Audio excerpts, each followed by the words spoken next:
Today we're making a drawer shop cabinet to store a bunch of small part boxes and organizing the drill bits and various abrasives. Boom!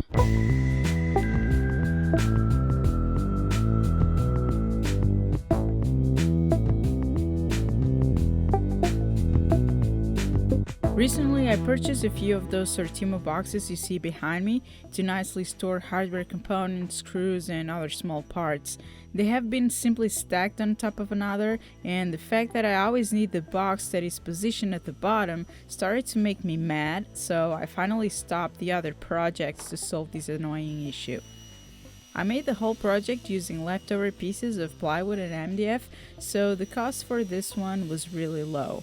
I also had the casters laying around and 3D printed the drawer pulls, so the only thing that I purchased was drawer slides. The cabinet itself was made out of 18mm plywood and the drawer sides out of 12mm. To make them all the same length, I clamped a block of wood to the fence to serve as a stop block since my crosscut sled is pretty small. For the drawer bottoms, I went ahead repurposing some 6mm MDF sheets I had from the booth I built to represent the Get Hand story on a show recently. There's a video about that if you're curious, and I will link it below. I cut them to width and then used the same stop block trick on the fence to cut them all to the same length. This way I assured that they got 90 degrees. If you simply cut them against the fence without a crosscut sled or a miter gauge, if corners are not square to begin with, they won't end up square. Okay, so now I can start assembling the cabinet. I did it very easily by simply butt joining them with screws with their heads countersunk that I can later plug with wood dowels. Even though this is a shop project, I like things to look reasonably good and I always take my time measuring and spacing the holes evenly so they look nice in the end. I can start putting it together and this corner clamp came out super useful. I'll leave the link below in case you're interested, as well as for the Sortimo boxes and the drawer slides. I really wanted to make drawers so that I can slide them out and open each case individually without having to pull it out and sit it over a pile of junk to get the parts I want. I made this cabinet the smallest possible, leaving minor gaps between the drawers and adapting it perfectly to the size of the plastic cases. I've got plans available for this project in the description below, so make sure to check them out if you're needing a similar storage solution. These are ball bearing full extension drawer slides that came in a 10 pair pack that was super cheap for the quality. They seem to hold the weight of the boxes just fine without any wobble. Some of the boxes are full of metal parts and weighed quite a few kilograms. The installation was pretty simple. I started from the bottom up and used a scrap piece of MDF cut to a specific height to evenly space them. I didn't have to think, just screw them in place one after the other on both sides of the cabinet. These are 40 centimeters long and they need to be longer than the boxes in order for them to fully open. I can now start putting the drawers together and I also butt jointed them with screws.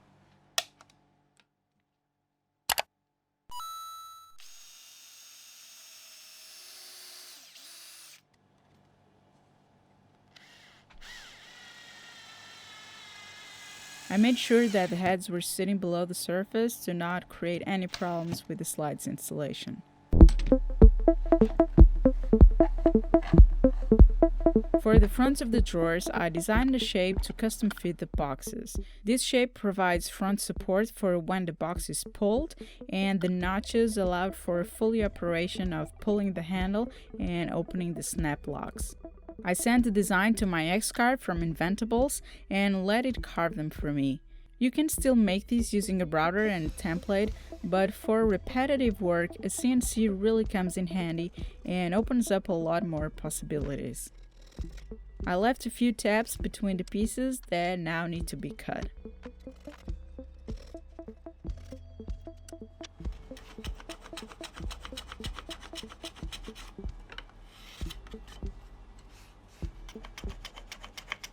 Next step is to fix the fronts to the three-sided assemblies, and for that I cut a couple of blocks with a specific measurement that, when clamped to the front piece, leaves in the middle the correct distance to receive the sides and bottom.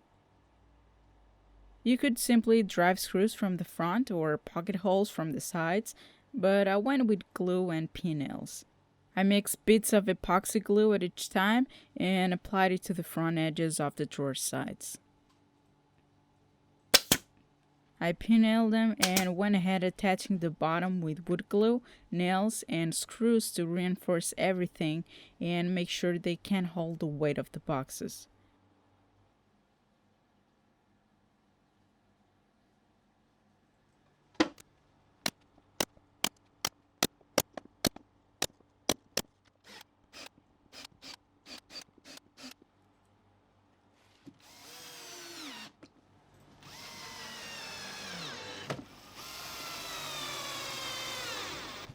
To install the drawers, the procedure was very similar to the slides installation. I got two spacers upon which I could rest the drawer while screwing the inner section of the slide.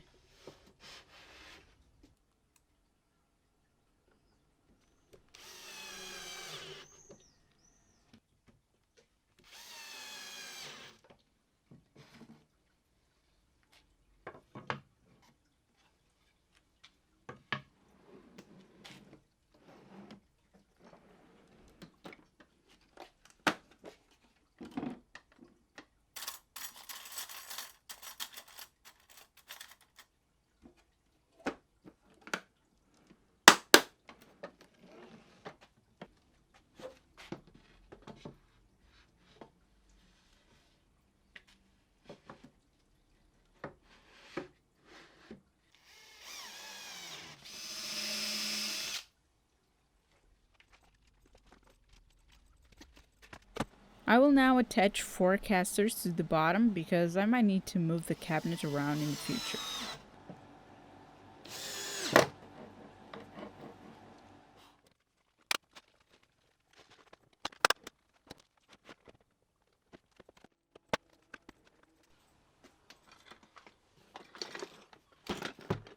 At this point, I realized that the lid doesn't stay open completely vertical because I didn't predict the fact that the handles occupy some space past the front faces of the drawers, so maybe you would like to make the whole assembly slightly deeper with longer drawer slides. But anyway, it stays in place even if not fully at 90 degrees, which is a great relief. To make the drill bit storage drawer, I needed thicker material than what I had, so I found scraps of colored MDF and glued them together with contact adhesive. I was in a rush and this type of glue gives you good results pretty fast. So after spraying the glue, you just leave it to dry for about 15 minutes, making sure it is dry to the touch. Then you press them together the stronger you can and they are bonded.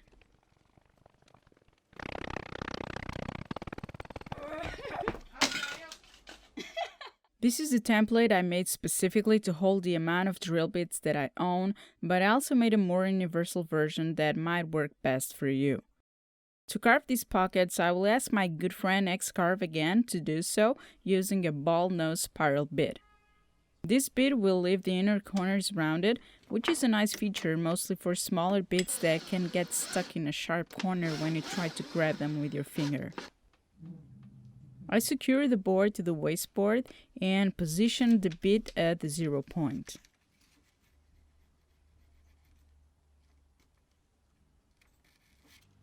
Now let the magic happen.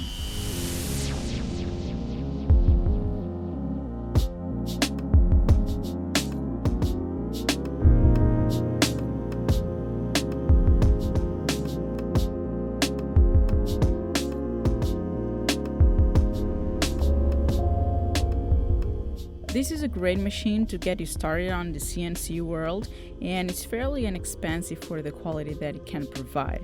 The Inventable software is free and super easy to work with as well. You can find all the information about the X-Carve in the description below, as well as a link to open this project on the easel software.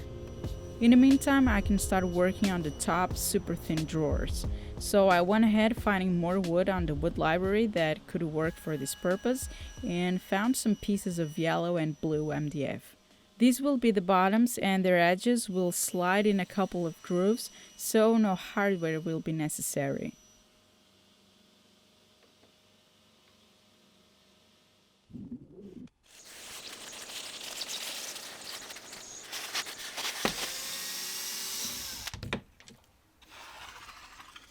Since the bit has a rounded tip, some ridges are left at the bottom of the carve, but it doesn't matter at all for this purpose, and it kinda looks cool.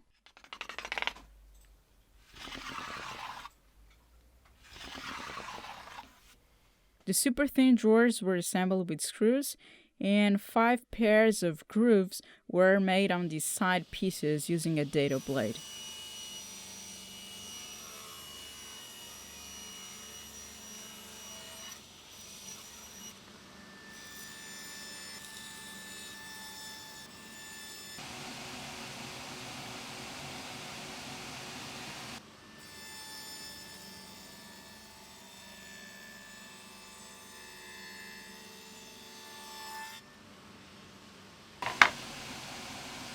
I can now screw them in place at the top area of the cabinet, making sure that the heads are below the surface.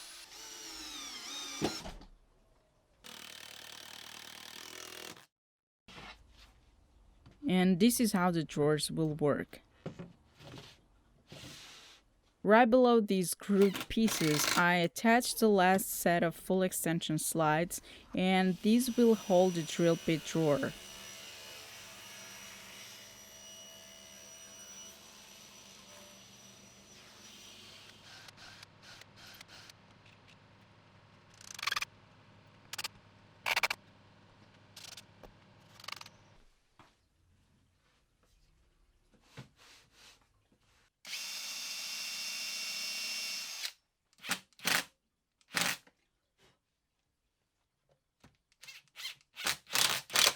I can finally fill in those pockets with my drill bit collection and enjoy some real storage.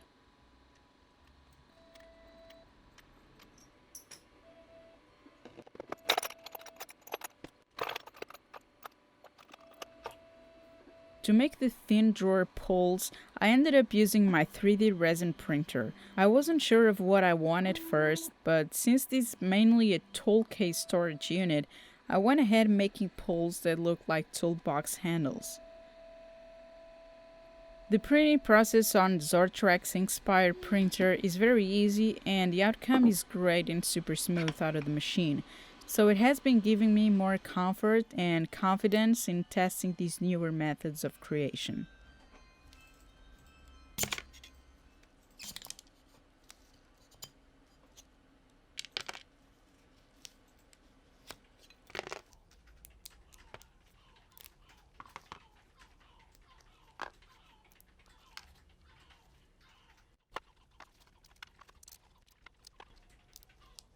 After curing the resin parts in the sun for a couple of hours, I spray painted them to match the existing box colors. I could then assemble the resin hardware using some button head black screws.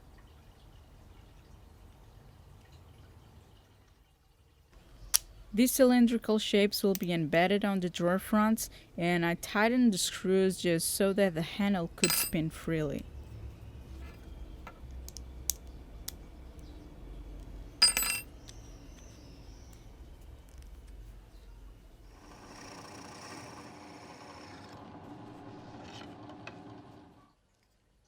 I can now attach the fronts just like I did for the other drawers.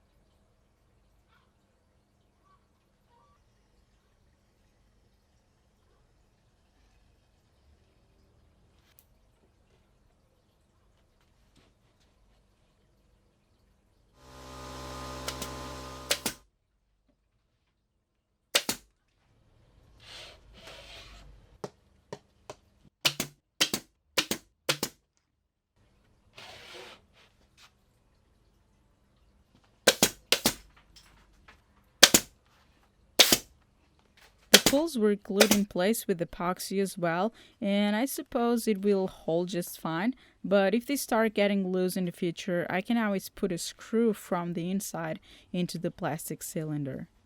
For the final touches on the cabinet, I plugged the holes with a wooden dowel and attached the thin backer board to help with integrity.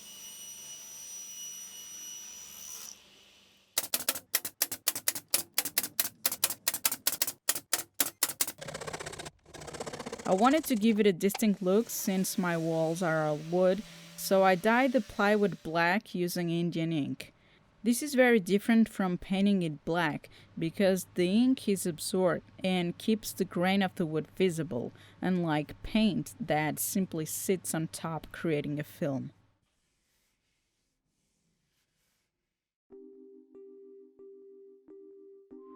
As you can see, I left 2 empty drawers at the bottom for future Sortimo box expansion. All is left to do now is create dividers inside the top drawers to keep all the sandpaper, sponges, and sanding discs organized. I also identified all the drill bit sizes and sanding grids. Alright, I hope this video brought some good ideas for your next project. Take a look on the links below if you're interested in building this storage cabinet for yourself. A big shout out to Inventables and my Patreon members for making this video possible. And if you want to support my work, head over to my online store and grab a t-shirt or a notebook and visit my Patreon page. Thanks everyone for watching, keep safe, and go get your hands dirty.